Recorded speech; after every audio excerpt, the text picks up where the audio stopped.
I'd like to welcome everybody. I'm Dr. Tom Lankering, Coloradans for Safe Technology. We've got our monthly meeting here, and I'm just going to read our mission statement as far as Coloradans for Safe Technology. It's a statewide education and advocacy group with no affiliation to any political or religious group or party, recognizes and promotes independent, peer-reviewed, science-based research only, is inclusive, welcoming all who have an interest in helping achieve Colorado for Safe Technology's vision, operates on the basis of mutual respect and cooperation at all times. CO for ST comprises various teams and support resources focusing on education, outreach, and advocacy with overall coordination and governance via a steering team. Our vision is a world where responsible, modern technology serves our needs while protecting the health and well-being of ourselves, our societies, and all living things. Our mission, Colorado for Safe Technology, seeks to educate the public on the risks and downsides of wireless technology and to promote the implementation of safe, efficient alternatives. So, with that being said, that's what we're going to get started with. I'm excited tonight. We're going to be talking about our Colorado advocacy in action and smart meters, making the case for safe technology. We have three guests who are they're dynamite. We've got some great reference, some wisdom, some people who are really taking action and making things happen. And so excited to share that. We have Doug Kelly. She's a self-avowed canary in the coal mine living in Longmont, Colorado. And has been working to educate people on the dangers of wireless and other radiation. She's a Reiki master and has been focusing her studies, working through the looking glass experience of becoming EHS. We'll hear her story and the story how a small grassroots movement has arisen in Longmont, supported by others along the Front Range, in an effort to both educate city officials on the problems of smart meters, as well as redirect the city and its proposed smart meter rollout to something much safer for biological life forms. Dr. Scott Cunningham joins us, a conventionally trained internal medicine physician who was diagnosed with Hashimoto's thyroiditis, a systemic autoimmune illness which had left him with fatigue, insomnia, and disabling knee pain. And as far as conventional approaches, didn't have the relief he was looking for, so he began looking into integrative approaches, reversing his own chronic illness, and now offers these same approaches to his patients suffering from chronic illness. And along the way, he's become acutely aware of the disruptive effect of wireless radiation upon biological systems, starting with his own. He has now become somewhat of a reluctant expert, advising both his own patients and others in the community, advocating for safer technologies. And then we have Dr. Tim Sheckley, and I'm just not going to start reading his stuff because it would take the whole rest of the call. Tim Sheckley's information. So Dr. Sheckley, an amazing resource that we have, an international consultant in computer and communications engineering and technical standards development, living in Boulder, Colorado. He currently participates in a range of national and international standards related to distributed energy and solar plus storage technology and policy issues. Dr. Sheckley has engineered the development of electric utility premises, gateways, and energy management systems for over 25 years and has played a major role in the development of technical standards for smart meters and advanced metering infrastructure. Former faculty member of the University of Colorado College of Engineering and Applied Science, and was co-founder of BI Incorporated, a pioneer developer of RFID technology, which is presently a $1 billion company in Boulder, Colorado. He was recently a guest expert for the Longmont City Council study session on AMI, whether or not Longmont should roll out its proposed smart meters grids. And Dr. Sheckley is the expert's expert and go-to guy when it comes to a knowledge and in-depth understanding of smart meters. So that's the first page. You want me to go to the other 5 pages on Dr.? No. So anyway, so Tim, I'm gonna, with all due respect, and just say, addressed by first names. But Tim, since you are an expert and you've done so much with this, maybe you could give a quick introduction and overview as to the smart meters and your understanding and how you've made the connection, just so that people see where smart meters, the work that you've been doing, 5G, fiber optics. So give us an idea of your perception on this whole picture. You mean on this in regard to smart meters? Yeah, smart meters here, but a little bit of your background and how you kind of came around to where you're at now. Oh yeah, okay. Well, thank you, Tom, for that introduction. I guess the story is that I've been involved in the development of computers and communication networks for probably 45 years, and but I was originally doing that work in the Boston area in the 1970s, and then I moved to Boulder at the end of that time, and been here ever since. Started a couple of companies here, and primarily in development of applications for small embedded systems, what we call embedded systems or control systems, not developing things like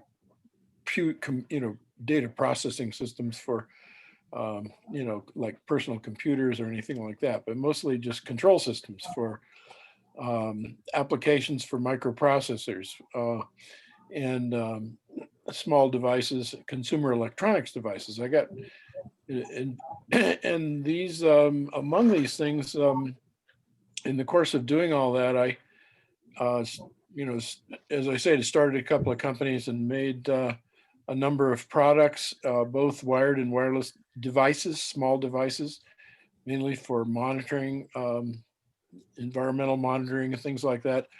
But I also then became very interested in how these things get applied in society and the impact on society. And so over time, by the 1990s, the mid 90s, I got more interested in the policy side of it than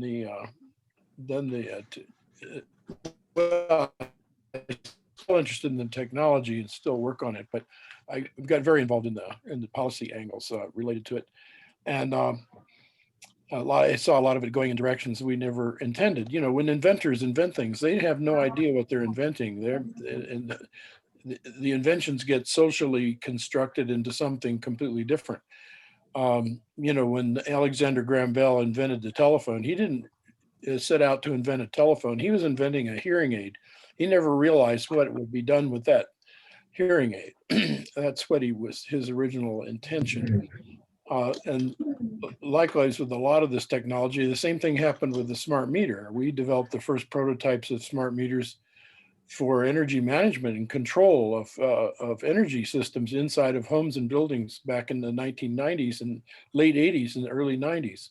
And I developed a lot of prototypes for electric power companies, and I never anticipated that it would get to be the kind of thing it is today, which is really like a Frankenstein story, So now we have to get what I'd like to talk later in the session tonight is about where we would like to go with it and how we would change it to something that's beneficial. So would you like to talk about that earlier tonight or towards the end? No, I think toward the end, because I think that you've got some other people here that have some interesting stuff to add to this, or the background material for what I would propose to Longmont. Okay, all right, great. Let me ask you, Doe, how you got started and kind of your journey, just kind of what Tim was going, and a little bit of history as to how you got so involved with what you're doing now. Well, for one thing, there was a pandemic that came along the pike. And so my work as a self-employed vocal teacher, instructor, coach, and a Reiki practitioner has somewhat been diminished during this time, which left me with a fair bit of time on my hands. But with that said, and I wanted to add one thing here first off, because I feel this is important. It may be that the people who are on the call right now all know this, and it's just so elementary to us. But the question, what is a smart meter?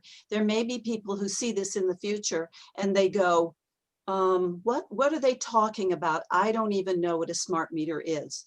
One of the things that I've been doing for a number of decades at this point is selling and promoting some low-tech electromagnetic protection products.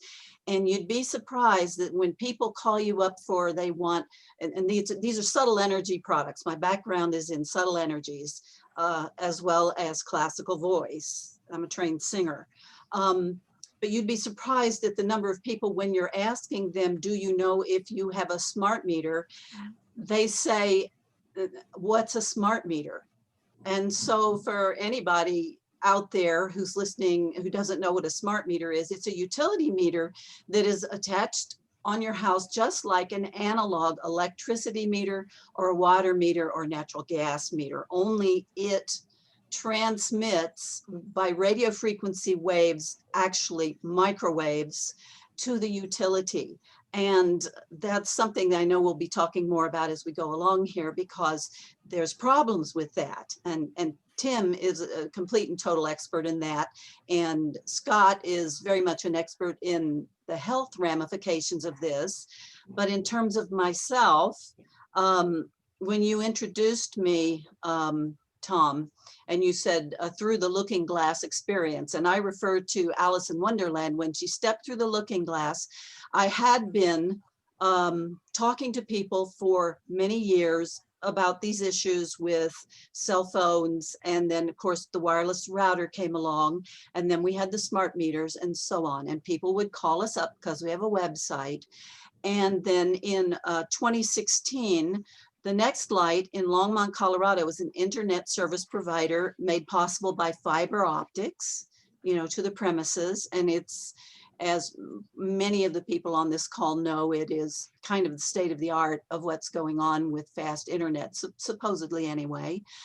We had it installed and in our living room, and it was a wireless router that was way more powerful than the one we had for the previous 6 years. And at the same time, we decided to try out a Comcast router that had sat in the garage for over a year. The Comcast they were our former provider.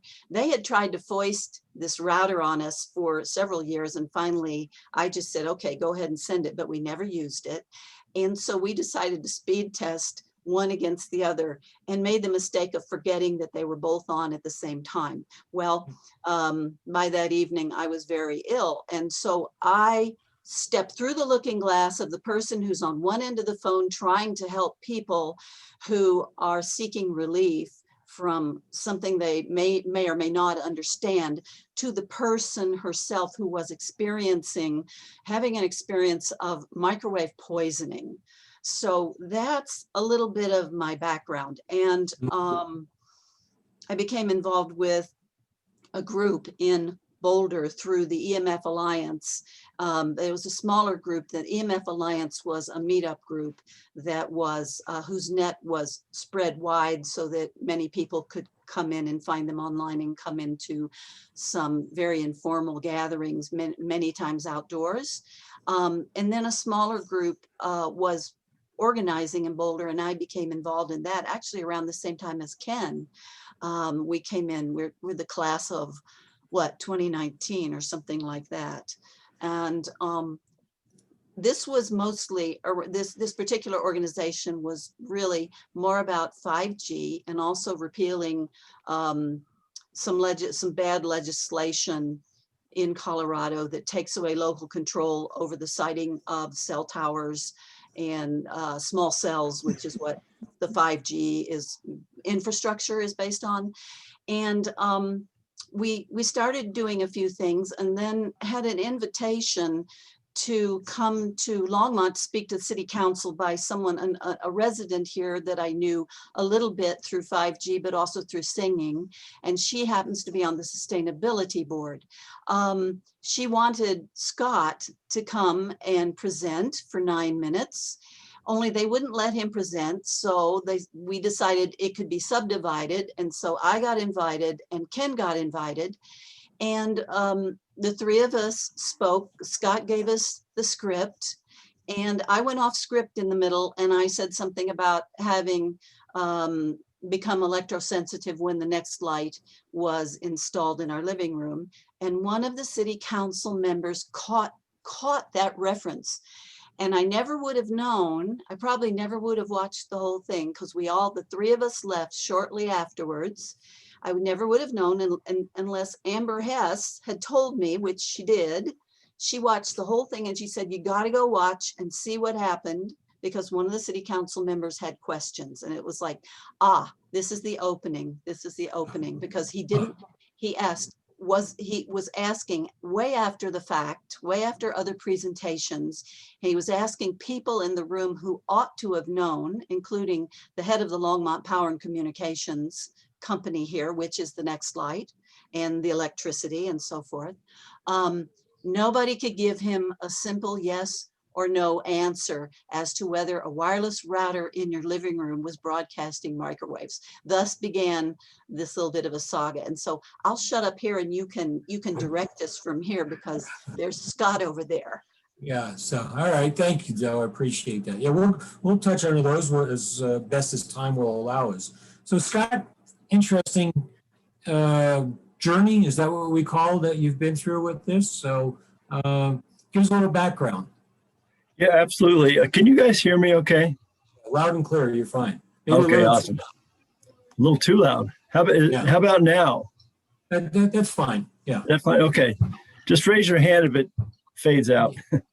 So I am a conventionally trained internal medicine physician with a focus on integrative strategies to reverse chronic illness with natural modalities. So it's interesting, Doe, and Tom, you mentioned too, that the idea of through the looking glass, because there's a difference between knowing what the scientific articles say about something and actually experiencing it yourself. And I heard Doe kind of refer to that a little bit. So my comments are coming from not only a scientific perspective, but from the perspective of a patient who suffers from specific symptoms, like Doe, when exposed to these telecommunication carrier wave frequencies, including those emitted by wireless smart meters.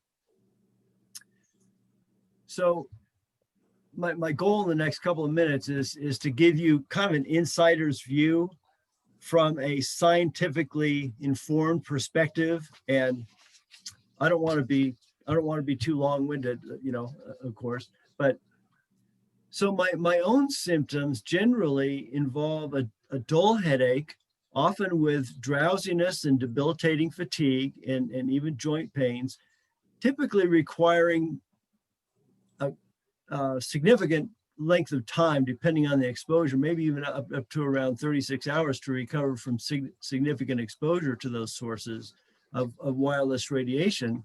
And many of my own patients also suffer from a variety of neurological and vegetative symptoms, clinical symptoms that are attributed to that form of radio frequency as well. And let me just say that when we say wireless radiation, it's generally the 2.45 gigahertz radio frequency waveform that emitted by the microwave oven on your kitchen counter. That's generally what most of the wireless routers use. It's what cell towers emit. It's what cell phones emit. It's certainly what smart meters emit. It's what a lot of printers now emit, and various connected devices, the Wi-Fi routers, et cetera. And so that's what we're talking about from a a physics perspective. So, and the collection of symptoms which can be traced back to exposure to wireless radiation is generally referred to as electromagnetic hypersensitivity, or EHS for short. So if you run into that. So this is a I guess a personal impression. My own first exposure to the concept of EHS was an impassioned online article written by a man who claimed that with each exposure to wireless radiation, that he developed these disabling symptoms, including headache, tingling, severe fatigue, and other neurological symptoms. My immediate reaction to such a claim as a practicing physician, and I hadn't developed any of these symptoms yet, was fairly overt skepticism, although the article did have the effect of putting the issue on the radar for me. The reason I say that is because those of, I'd like to get a show of hands almost. I'm not going to ask for that, but I'd be curious to know, how many people really understand that they have symptoms from wireless radiation. And in talking with my patients, even patients that, as I kind of tease out and ask them questions and find out that they are having symptoms from wireless radiation, most people don't understand that it's wireless radiation that's causing their symptoms. And that's really important for those of us who are concerned about this issue, because the average person on the street doesn't really understand the actual impact on that. These are this isn't in people's minds. It's stuff that actually happens. So I just wanted to throw that out there. So, hey, Tim, let me ask you, when in work that you've been doing, and you've been doing it for a long time, when did you start to realize that, wireless had the potential for the negative impact on biological systems and so forth? Well, Jay, I'm not quite sure. It was probably around 2012, or I got my primary concern with I got involved in writing these papers for the National Institute for Science, Law, and Public Policy. And they had they focus a lot on health, and they were very engaged in dealing with electromagnetic health issues, and I wasn't even aware of that. And they asked me to do a study on smart meters, and I prepared a report called "Getting Smarter About the Smart Grid." And the primary thrust of that was that the smart meter, the radio-based smart meter, was a complete disaster from a policy standpoint. And nothing totally apart from any radiation issues. And then I began to do the radiation research, and I'm not aware of having any symptoms personally, but I certainly know plenty of people that do, and I'm convinced, and I also involved with researchers studying these phenomena at universities, and they have really prying into it and actually identifying the mechanisms that account for this. And so it all makes a lot of sense to me. And I wrote, included that information in my report, Getting Smarter About the Smart Grid, which is a report you get your hands on easily for free off the website by that name. And Getting Smarter About the SmartGrid.org. It's about a 40-page paper, and it has a whole section on electromagnetic stuff. And then since that time, I've done a number of more reports on it. And the latest one has much more current coverage that was published in 2018 called Reinventing Wires. So I try to stay up on the research. I also wrote comments to the Federal Communications Commission just a few months ago in regard to how their limits are, the limits of electromagnetic radiation that they enforce are completely obsolete and really need to be redone, and are way too high for for society. And that, I guess, is kind of the answer. I guess does that answer your question? Yeah, it gives a little insight, but I mean, it seems like even 2012 is relatively recently. It seems to me that, you've been in the field, or just a few years ago is when it really started coming to light. Kind of interesting to see that. Yeah, So, well, the reasoning, a lot of it is that, to me, um, the smart meter was never intended to be a radio device. It was a hardwired device that was put into buildings, and it was the data was read to the power company over the telephone lines, and that was the original design, and it was it didn't get really involved with radio until about 2008, when there was a financial crisis, and the Department of Energy wanted to spend billions of dollars to stimulate the economy, and there was no smart grid, anything that could be called smart grid. Even though the name smart grid was in vogue, there wasn't any products except these meters that had been designed 20 years before. So they slapped radios on them and started selling them.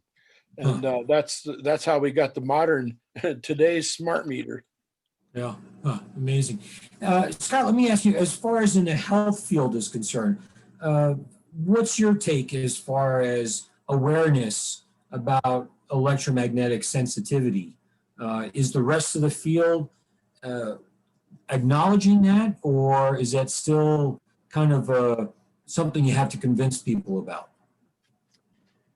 Well, as far as patients, I look for opportunities to introduce this concept to my patients, and whenever I see a door that's opened up ever so slightly, I jump in there.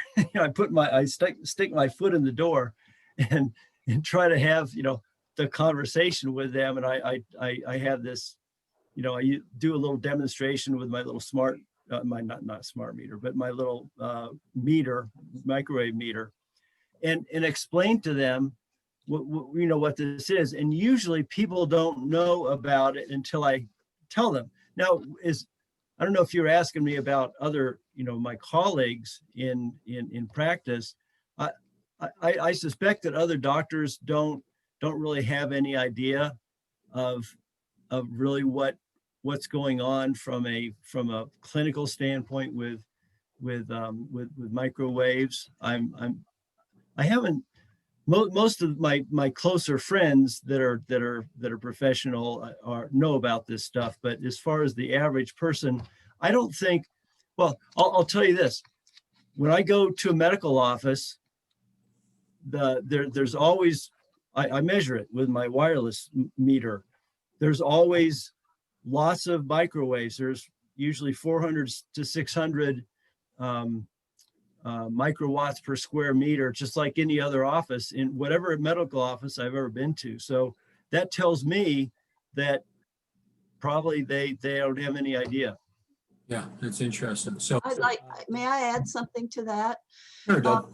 Besides that, Scott, and people that you know personally and colleagues and so forth, in the greater sphere, as it were, there are people who have and are educating people widely on these issues, such as Mercola, Dr. Mercola.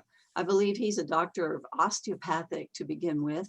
And let's see, Stephen Sinatra, double board certified cardiologist, who was my father when he was alive, introduced me 20 or 25 years ago to Dr. Sinatra. His son nearly died from exposure working on Wall Street. They couldn't figure it out, and finally they did figure it out, and he nearly died from it. And he gave a story to the earthing folks, the people that wrote the book on earthing and so forth and so on. So, and there are others out there. Just yesterday, I received an email from the newsletter of the Environmental Health Trust, which is Dr. Deborah Davis's organization.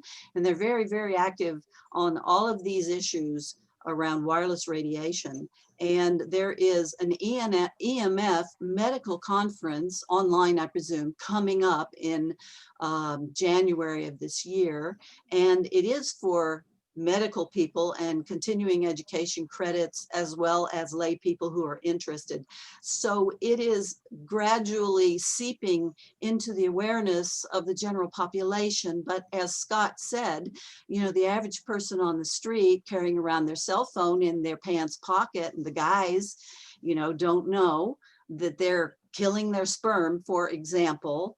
And it's just the city council in Longmont, when nobody could answer the question, is it microwaves, was rather an appalling thing. But it was an opening, just like Scott says, you stick your little toe in, or you stick part of your foot in, and you do whatever you can do to get in the door. And that's what we did.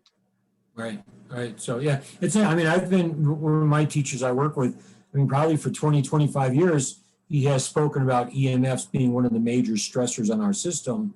So I've been aware of it, but it certainly seems like it's coming to light now. So I want to take the conversation a little bit because Tim, maybe you could mention, as far as, you know, we know we've been talking about 5G and now we're talking about smart meters.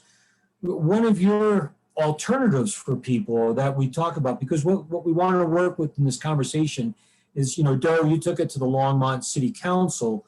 And so we want to start enlightening people about what they can do locally, you know, with their different governments, their different locales, their different communities, and be able to take this information out to their communities. So I think it might be interesting to hear, Tim, one of the things, if you're going to say, we're going to take away, you know, your wireless, well, what are you going to substitute? Because our society now is so attached to that technology.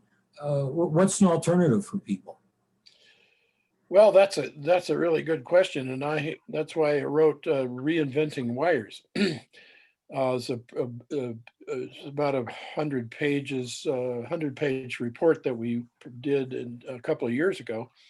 It's available freely, and it has it covers the whole field of wired and wireless communications, and describes the technology, but it also, I make the case in there, the basic thesis of that whole paper is that we have entirely too much reliance on wireless technology, and that the wired technologies have many, many, many advantages, and only one aspect is the health issue.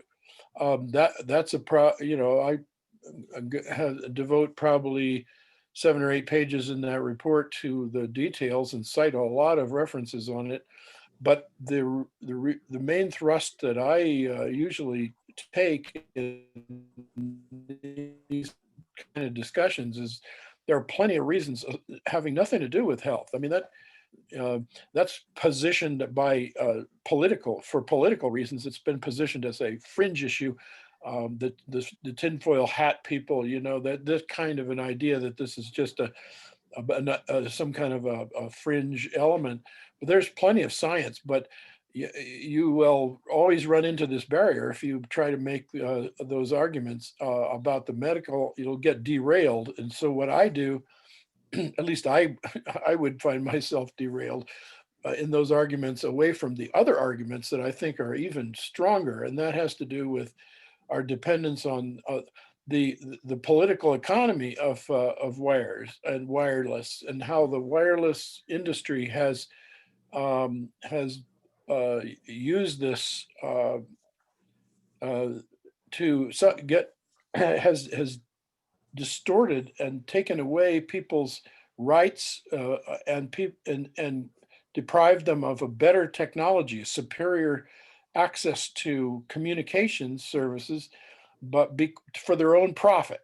And have diverted billions and billions of dollars worth of public investment away from to their own private purposes, because the wireless technologies are proprietary, corporate, owned, and they have built-in obsolescence, planned obsolescence built into the whole thing, and created an addiction to wireless devices, particularly the smartphones that are for psychological and sociological reasons and political reasons have been very damaging, totally apart from any radiation issue. Their effect on children is in learning ability is very serious and a very negative effect. And so bottom line is, I think there's lots of reasons to make people aware of particularly optical fiber technology to every home and office, and that would alleviate a lot of the demand, I think, for wireless, and especially taking away the massive public subsidies that have been diverted away from wired networks. Would take a lot of the steam out of the wireless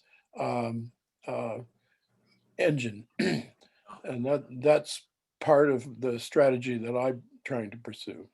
Oh, interesting. Now, let me just ask you, because you mentioned as far as children, I mean, it always seems to me like, if you mention the children, you would think that would be a buzzword that would get people's attention.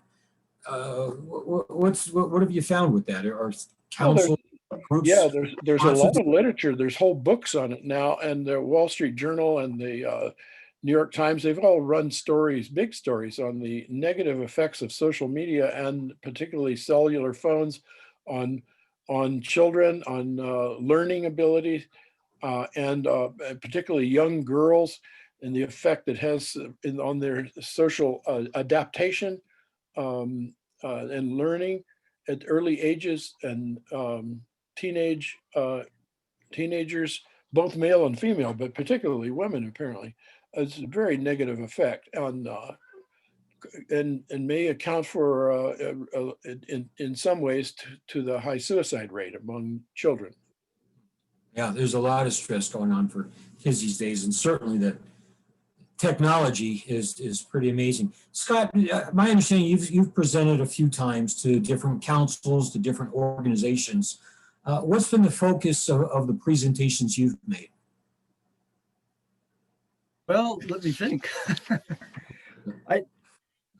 Doe could probably answer the question better than I can, because she's listened to the presentations. But my presentations have been just make something up, Scott. Just make something up.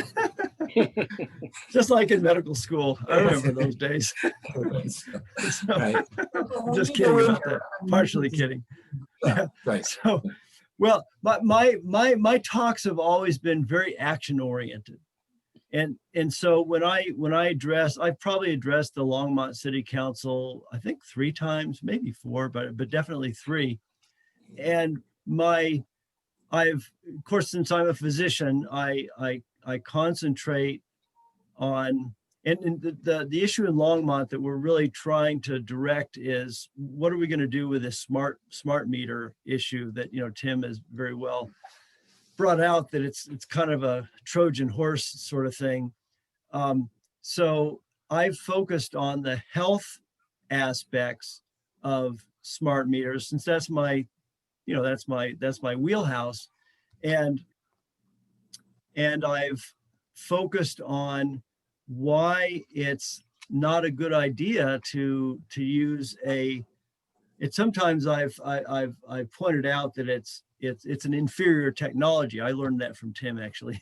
Thanks, Tim. And so that's what I've focused on. Okay. So let me ask you, because you've been with the city councils and so forth. First question I have for you: have you gone in there with a large, massive crowd, or do you have a small group of people that you've been working with? You're muted. You're muted there, Doe. Doe. You're muted.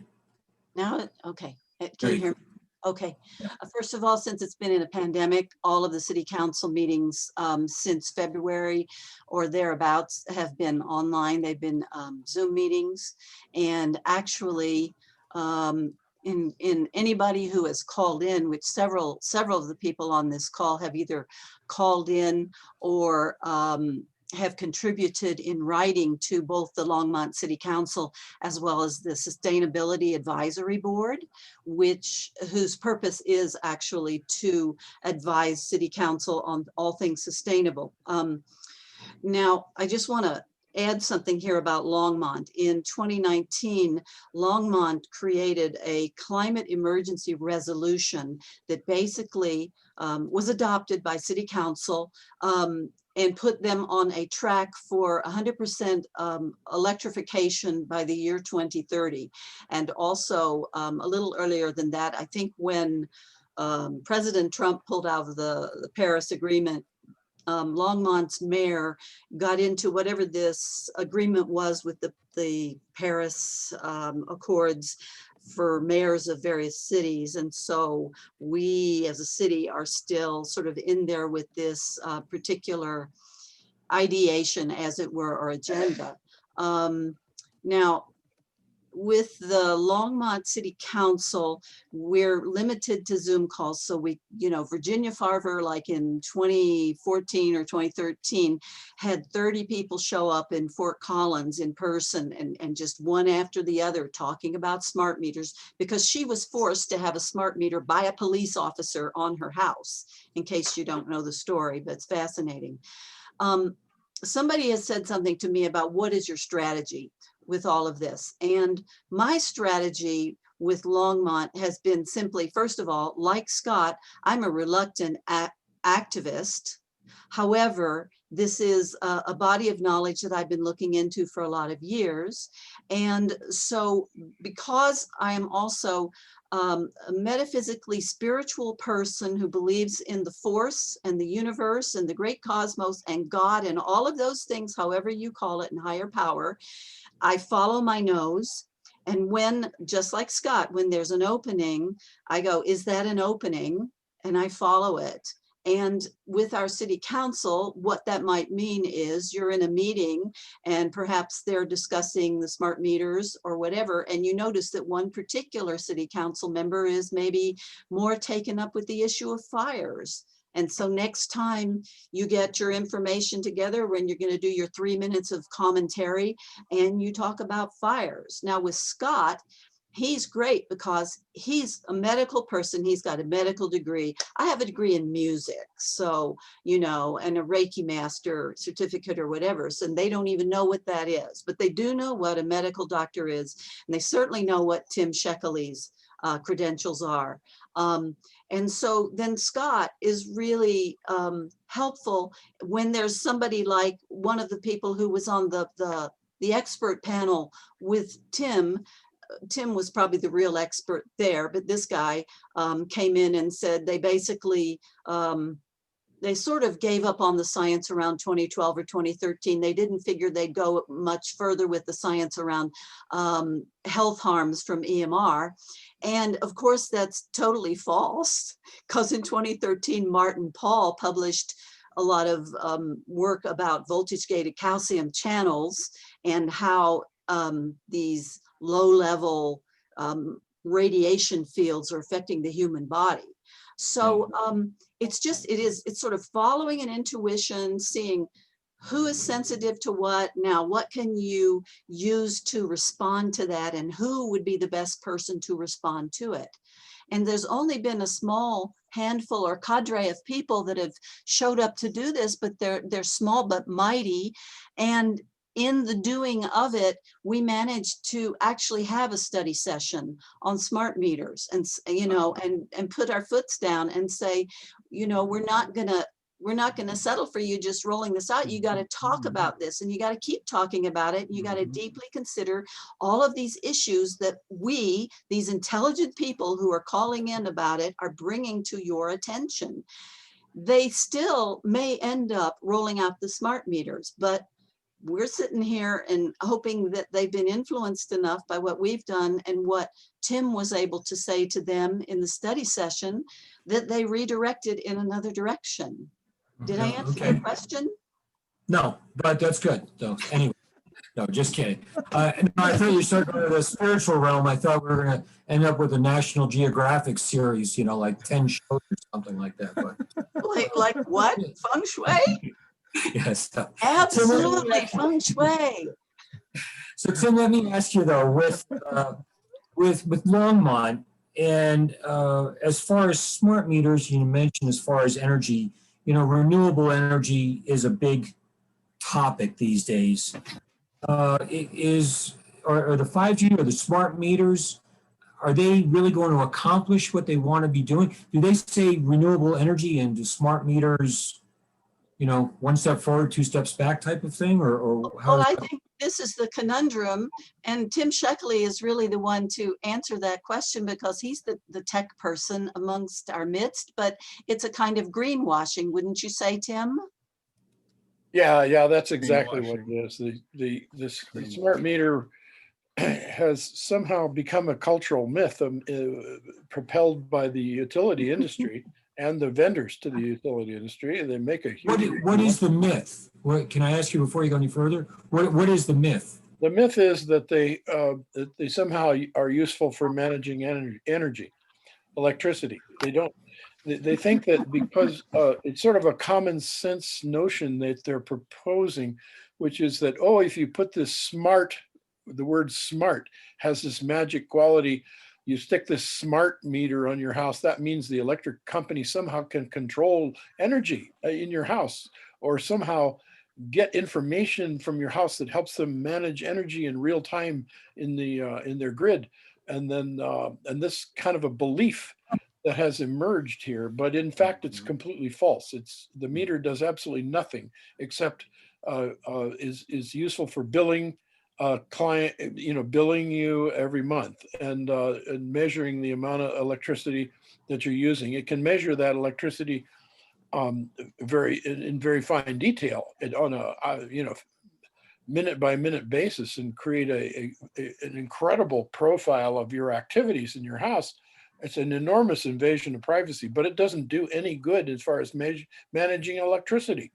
It's not the electricity has to be managed where it's used, which is in your house or in a building, or where it's generated. When we put solar panels on a roof and we have a battery, or maybe not, or we have appliances that use electricity, that's where you have to manage the flow of electricity. And I told you, the original, a little while ago, back in the 1990s, late 80s, when we developed the first prototype smart meters, they were used for inside the building to manage energy there, and only reported on a monthly basis to the utility so they could send a bill. But they were the management takes place in the building.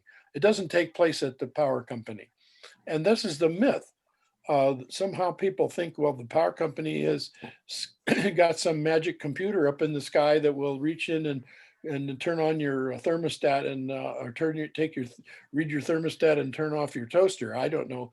This is not a clearly formed belief, but it's one that was promoted by the guy that was presenting at the Longmont City Council. The hired gun that they had presenting there. Actually propelled that same myth with his diagrams and hand waving without a clear and people, but Longmont faces the very real issue right now of how to get to 100% renewable energy, and they need to have the meter back in the house controlling things, not sitting out sending data to a utility over a radio or any other way. They could use their fiber optic network to read the meter, but it still wouldn't do any good. They need to have a smarter meter. And that's what I wrote a paper on this that's published in the latest issue of Solar Today magazine.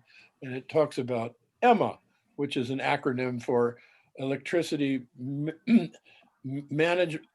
Energy Management and Measurement System, or architecture. That's the acronym, EMMA, Energy Management and Measurement Architecture. And it's a technical standards that are being under development right now by the International Standards Organization and the International Electrotechnical Commission.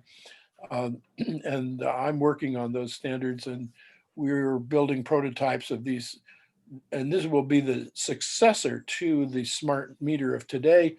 It'll be the smarter, I hate to call it a meter, it's a lot more than that, but it'll be the successor of the meter. And ironically, they call these meters one of the technical standards for the ones we developed in the 1990s are called AMI. That's the acronym. That stands for Advanced Metering Infrastructure. And that, that was built in 1990. It was advanced in 1990. It's absurd to call it advanced today. It's they need a AMI 2.0 or something like that, which is what Emma might be. You know, we've had some other calls where we've Zoom here where we've spoken about, you know, the smart houses and so forth. And I don't want to go necessarily go down that rabbit hole, but the smart meters don't necessarily have an impact on the smart homes. You know, more and more homes are having this wireless technology and so forth, but there's not necessarily any correlation between smart meters and the smart homes. That's correct. And the myth that I referred to earlier is the myth that somehow that smart meter is connected to the smart home. And that's not true. That No. it's too out of date to do that. It would be possible to do it, but those meters don't do it. And so that's what the new generation device will do. The Emma device, for instance, or any a newer what we call home automation system or home energy management system would do that, and it would be able to and the standards that the Emma is based on allow the use of entirely wired connections for inside the building to control appliances, energy usage, generation and storage, the inverters, the solar panels, the batteries, and all the water heater, the heat pumps, whatever appliances you might have in your house can all be controlled using wired networks. Yeah. So now, Scott, are you finding any correlation between smart meters and smart houses? Does that necessarily make smart people in those homes? Or, but anyway, let me ask you another question here, though. But so there's a question up here in the chat as far as opting out, and Scott, you've got an answer as far as people looking to opt out. So what's the process that people can go through as far as opting out with smart meters? Yeah, my understanding is that it's opting out of smart meters is not necessarily a one and done guaranteed process, but it's kind of like if you didn't want the tide to come onto your beach, you might go out to the beach and you might put a barrier out there and hope that it keeps some of the water from coming onto the beach. And that's kind of the reality of where it is right now. But here's what I've done. I found a form letter that had been sent to a utility company, and I co-opted it. I think I may have gotten it from Amber. I'm not sure, but and I reformatted it a little bit, and I sent it to my utility company, which is Excel, and I said, I do not want a smart meter on my house, and I will pursue you legally if you put one on. So it's kind of an opt-out with a little bit of an edge. And I asked them to send a letter back to me with their response, which I never got. So I wouldn't be surprised. I see Tim saying something there, but I'm expecting that I'll probably need to send them a letter every couple of years. And now if I hear that they have started putting smart meters anywhere close to my neighborhood, I'll probably have to take it to the next level. And so that's kind of the state of the art, at least in Colorado, as I understand it. May I ask you a question, Scott? Yeah, go ahead. Scott, was that a notice of liability? Yeah, I think it was an NOL. And was it directly aimed at one or more specific named individuals? I don't think it was. I'd have to look at it. Yeah, okay. Yeah, well, good notice question. of liability is something that came through Josh Del Sol and the Take Back Your Power folks at first. Yeah, it could have been from there too, yeah. Yeah, I could comment on the Tom. Yeah, in a way, I think that this, what what Scott is talking about, I think it's a bluff, but it's a good one for now anyway. But the legalities of it are this: that whether you can opt out or not is totally up to the utility.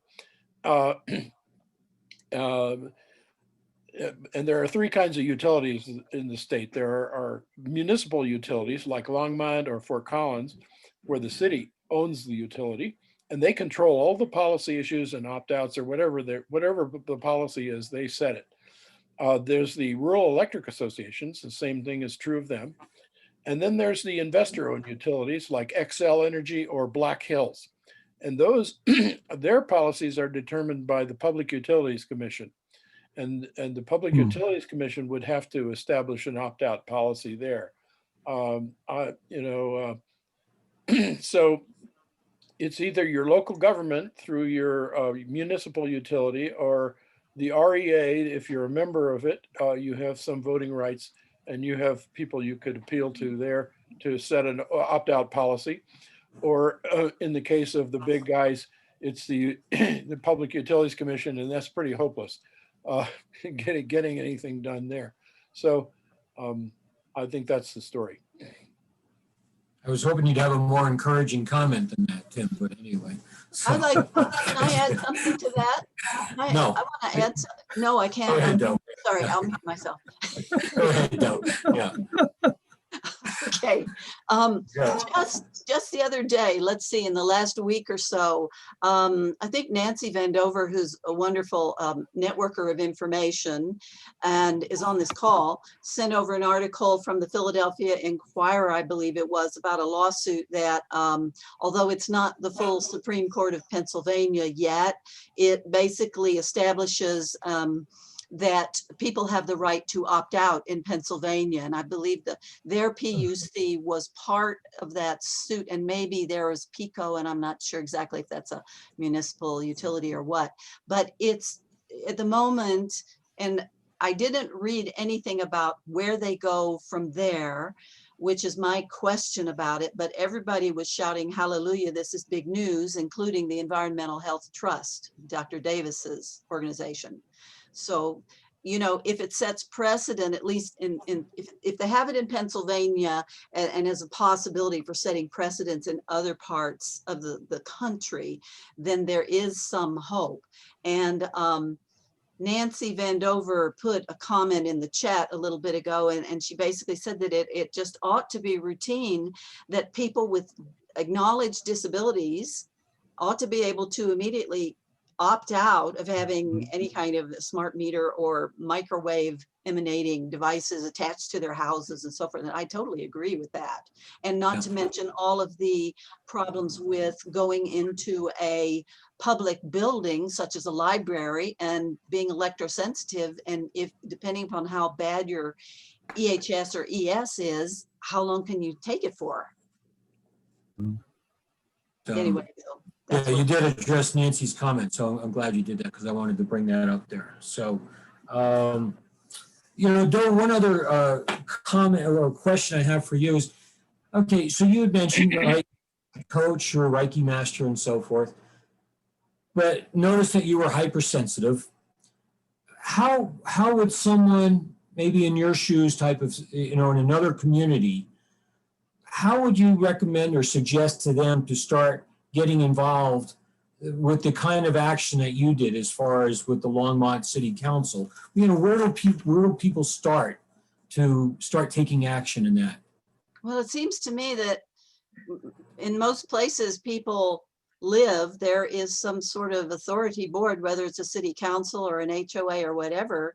And I think that even if you are reluctant, I think in some respects, if you are in this position or situation, your pain has got to be greater than your reluctance to speak up. It's in some respects. Now, for me, I was inspired by my neighbor who told me that I probably had better get starting to look at 5G and becoming an activist around it. My neighbor is one of the handful of fractivists in Longmont who successfully held off fracking here for about 5 years. And so I'm sorry, it's just sort of like, you're the one, you've got to do this thing. And then when the three of us, Ken and Scott and I, spoke to city council and we had that opening, it was like, well, if I don't do something about this, I don't know who's gonna do it.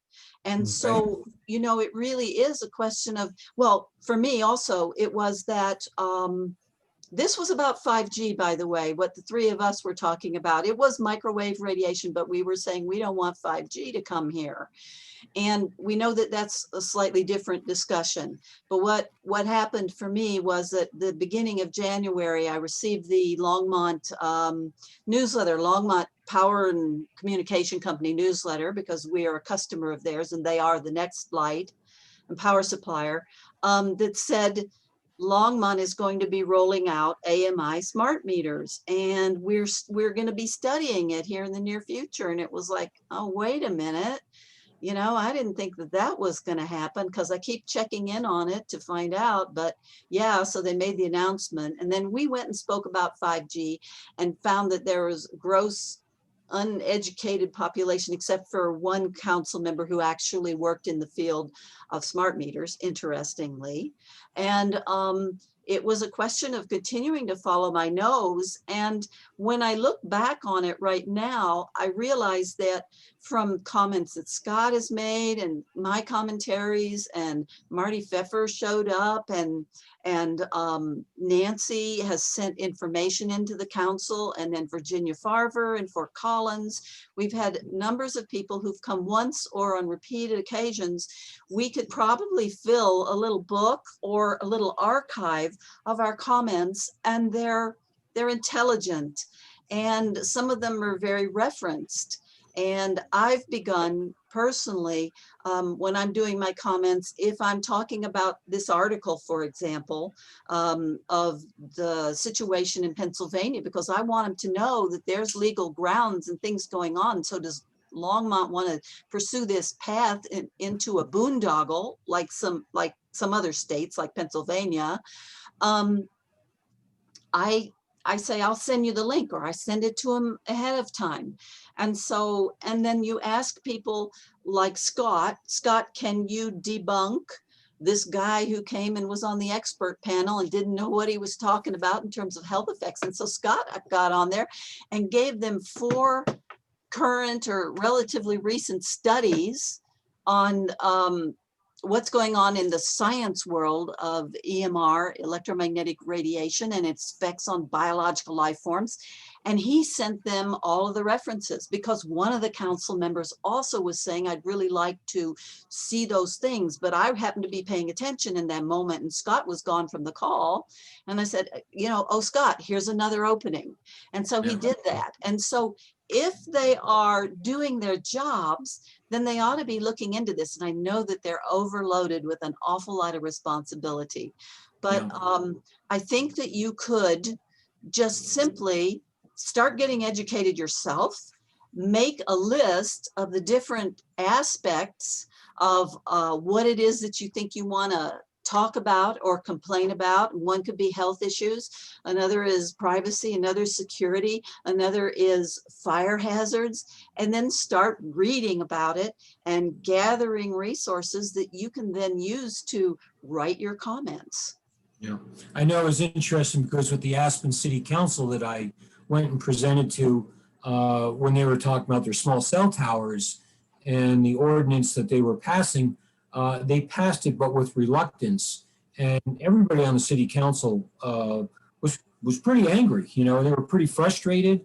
They certainly did not like it. And so I think at this point, you know, people can start reaching out if they know somebody in the council, you know, if they and start having the conversation, because, you know, there probably are people who don't know but would like to know more about what's going on here. So, Tim, let me ask you, you had provided a slide, and I just wanted to check to see if you wanted, I could work to bring that up. Were there some points on there that you wanted to address? Oh, you're muted there, Tim. Okay, I take it your remark there just just a minute ago was about this small cell siting in Aspen, right? Yes. Okay, yeah, that's what I thought. These issues, smart meters and small cells are intertwined because they're using the same radio frequencies, basically, um, and the same issues. The let's see, what was your question again? My question, you had submitted a slide and I Oh, the can, slide. Yeah. Okay. Right. That had to do with a conversation that I had with Carolyn, and I had a nice long chat with Edie Hooten, who is a representative from Boulder, to a member of the State House. I'm going to try to put that up. Yeah. Yeah. That might be useful just to say what we're talking to the legislators about, because Can you folks see that? Yeah, it's coming through now. Yeah, okay. So this is what you had. yeah, you need to blow that up a little bit maybe, but the idea there, these are the main points that I made to her, and she was very receptive to all of this. Basically, Edie Hooten is engaged in energy, renewable energy, and creating state laws that enable renewable energy. And particularly, she has a bill called Community Choice Energy, which is actually a study bill that proposes to enable communities to have some choice over where they're buying their energy, not just buying it from wherever XL wants to get it or whatever source they get it from.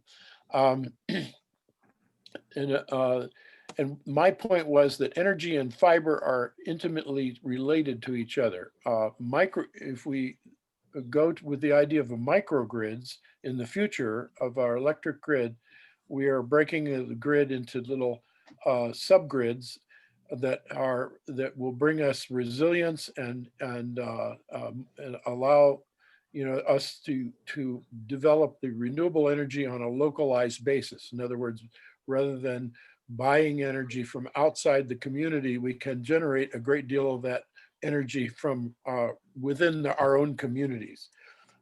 That's what a microgrid would be, and that in order to do that, we don't just need the right to do it with our electric utility, but the electric utility needs to have also access to fiber networks, optical fiber networks for high-speed communication that's reliable and can support the management of that energy within the community.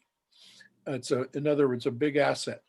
And the word the word broadband we throw around all the time is a dangerous word. Fiber is fiber, and so we should talk about fiber, not about broadband. Because broadband could be wireless, and that's not an adequate substitute for fiber. Wireless is an extra. Wireless is a luxury. Wireless is what I call an adjunct service. Where fiber is a basic service, just like your sewer service, your water service, or your streets. It's a basic utility. Our experience with this pandemic has proven that people need high-speed access to their homes and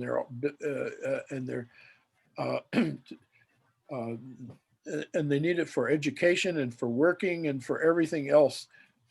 This has been a real a lesson that we should have learned now. And the community control has been preempted by corporations. House Bill 1193 is the cause célèbre for us to repeal that law. Whether we succeed or not, we can certainly make it a rallying cry for all the things that we're talking about here today. It is about the issue of local corporate control versus democratic governance. That's the fundamental issue involved. And the whole small cell issue is a case of where corporations have manipulated our legislatures and gotten bills passed that we didn't even know about, and the legislators did not understand it themselves, and they rammed these things through. And 1193 is a perfect example that was developed, run through the legislature in 2017, and people that voted for it had no idea what they were voting for, and they admitted that.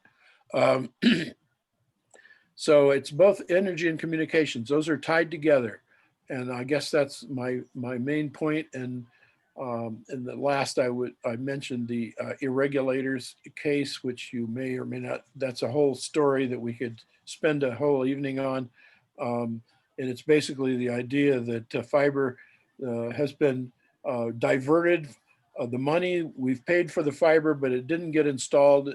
Instead, they used it for cell sites, and they have used it to subsidize the wireless industry.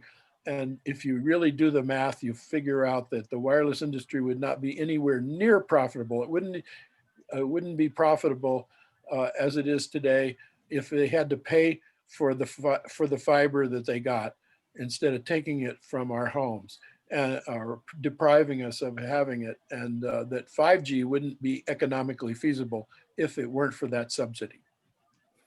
In that case with the regulators, there was a decision in their favor, right? Is that?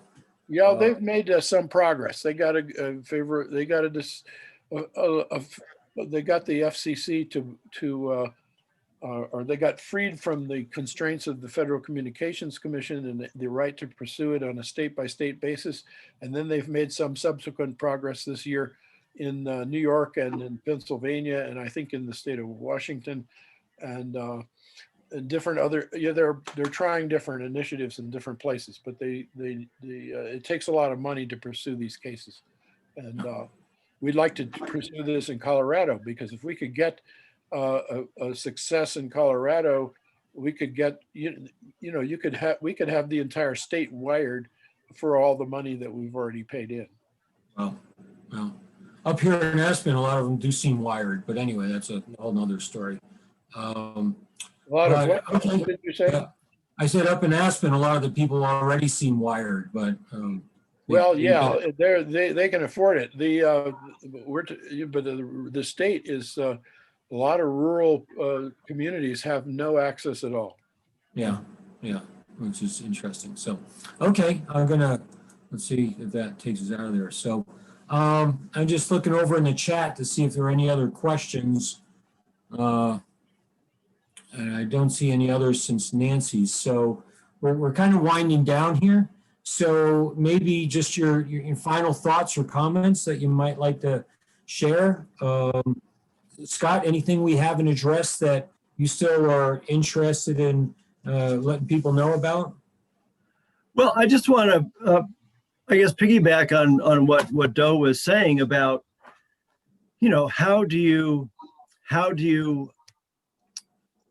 become an activist in this? Because I think probably all of us who are on this call have a major concern about what's going on, and so how do you convert that energy to action?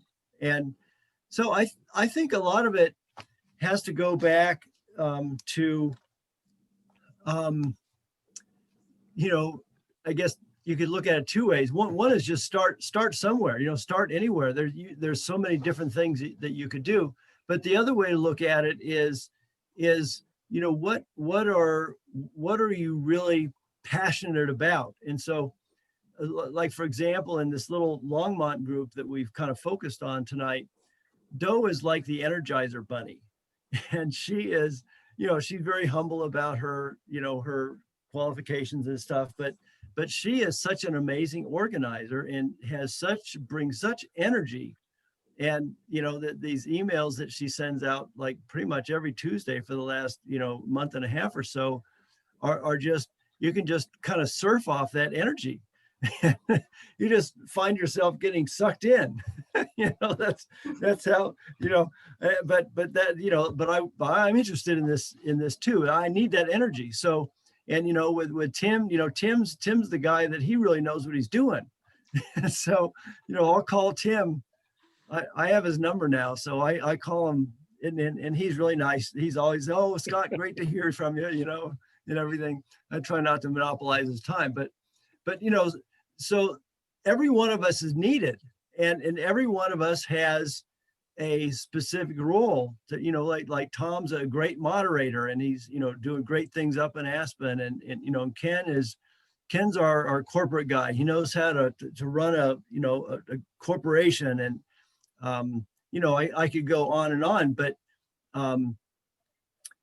everyone has a role that they can play. And I guess I would just, if there's a way I can just, empower not only the people on this call, but anyone whoever listens to the call, and certainly anybody who has concerns, that doesn't like where things are going. That's where it really starts. Yeah. Okay.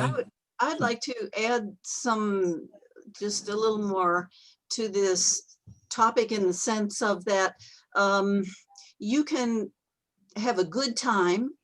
You can both have a good time and get educated and meet people online by getting on some of the Facebook groups that come up around electrosensitivity, because there's a whole bunch of them out there. And in case people don't know it, I mean, maybe you guys on this call do, but there might be somebody in the future who sees this call. There's a whole growing sort of population of people who are refugees from electromagnetic radiation in particularly cityfied situations. And that's something that we all want to be aware of. And I know Nancy Vandover, who is a great networker librarian, because she sends out a lot of information about a lot of things. She's very, very aware of that particular issue. I wanted to say something that refers back to something Scott said earlier when he was talking about the 2.45 gigahertz frequency being used in Wi-Fi routers and smart meters, etc. That what I found when I became electro hypersensitive, or ES, electrosensitive, was that as far as some of my symptoms were concerned, that I actually could narrow it down to that the 5 gigahertz, which was also coming out of our router. So there were two antenna coming out of our router, one 2.45 and one 5 gigahertz, that if we took away the 5 gigahertz, the symptomology in my ears, which was like 10,000 miniature jackhammers going off at the same time, stopped. So it was the 5 gigahertz. And that with gigahertz, we're moving closer and closer and closer and higher up into that millimeter or sub-millimeter wave range. So I wanted to clarify that particular piece with symptoms. And there are a whole load of symptoms that people who are becoming electrosensitive might not at all associate with that it's almost like we need to educate and publicize around that. And one further thing I just wanted to say was when we had that opening, when the three of us spoke at the city council meeting, and this one council person was open and interested and eager to learn more and have his question answered, what I did was I contacted him and I said, I'm the person that you were referring to in that little round robin you went through and nobody would answer your question. I'd really like to answer your question. Can we get together over a coffee? This was right before the lockdown, Yeah, and we did, we got together. And so a relationship ensued from that. People can do that sort of thing also. And you see, I wasn't telling him anything other than what was the expertise of my own experience, because I'm not Tim Sheckley. I know I'm not that person, and I'm not the medical person here. I'm not Scott, but I am Doe, and I'm a Reiki master. And so I've worked with energy and spirituality and meditation and acupuncture. And I know a lot about all those things, and I know what it felt like. And by gosh, he was so open, and he really confided some things in me along the very same lines, not with electrosensitivity, but with some kind of personal things. And so it's like creating kind of a personal relationship with somebody. I also noticed, I went and I looked him up and found that he was an educator, which meant that he was open, he was engaged, and he was going to be interested in children. Yeah. So, So definitely relationships. So, yeah, yeah. so let's see, we've got about, yep. Tom, could I just ask, Nancy sent me some emailed questions to ask. Oh, okay. Could I read that? Sure. So she says, and these are for Tim, I think, does the Emma meter have the capacity to surveil people like the wireless smart meters do? Then the second part is, what are some of its capacities in terms of energy management, and how is that different from the AMI meter?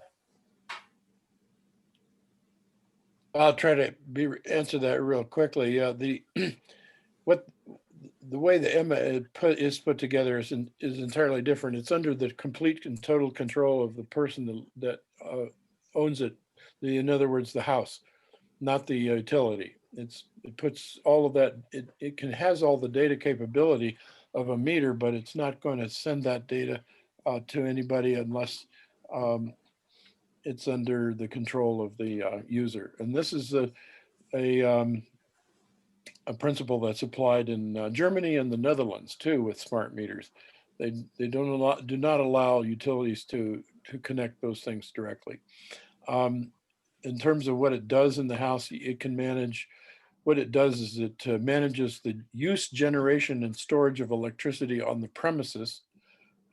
That means it manages, say, solar generation if you have that. It manages storage, battery storage if you have that, and carefully controls the use of your power. So makes your home more efficient, and then it allows you to export that power to the grid if you want to do that, and it manages that process by communicating with other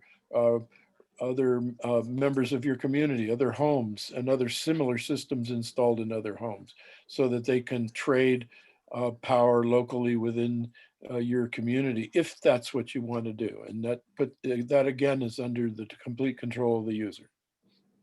All right, thanks. Ken, did you have any other questions that people have submitted? Let me have a look. Nancy sent me another email about SB 152. Seems to create a huge obstacle for citizens if they want their rural electric or municipality to take up fiber to the premises. So Tim, I know you've spoken about that bill before. Yeah, you can go to ILSR or muninetworks.org or ilsr.org, and they have a whole thing on 152. Yeah, I should send that to Nancy. Yeah, I guess I have a question, Tom. I mean, or maybe to Doe. What is? Ken, I didn't call on you. I didn't call on you though. Well, screw you. What's next? It's my Zoom call. No. What's next in Longmont? I'm just kind of curious. What's the next phase? I don't know if there is a phase. Tim Sheckley might have some idea in some respects more than I do. For me personally, it's keeping on, keeping my feelers out, keeping my nose to the grindstone, my ears open, listening for the cues, listening for what the universe provides me, because a few weeks ago it provided me sort of on my email Juno provider. It had a story that I never expected to see about direct energy weapons having to do with the embassies in Cuba and China and so forth. And I used it in my comments to the council.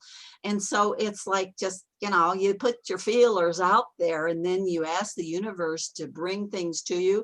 I'm not the kind of structured person that lays out a strategy, but also I recognize and acknowledge that, like Tim Sheckley has a lot of background in approaches, and I totally acknowledge and respect things that he has said to me. And in regards to how we go about this, I want to stay positive with it as insofar as I'm able and capable, and keep asking the universe to provide, and keep putting one foot and one step in front of another.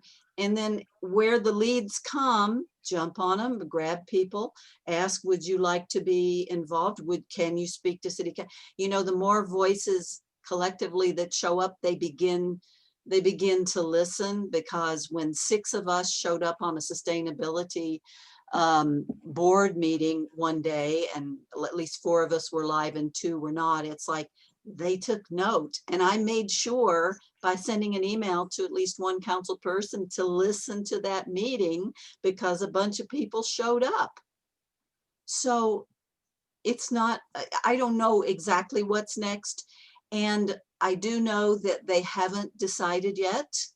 Tim, do you know any more than I know?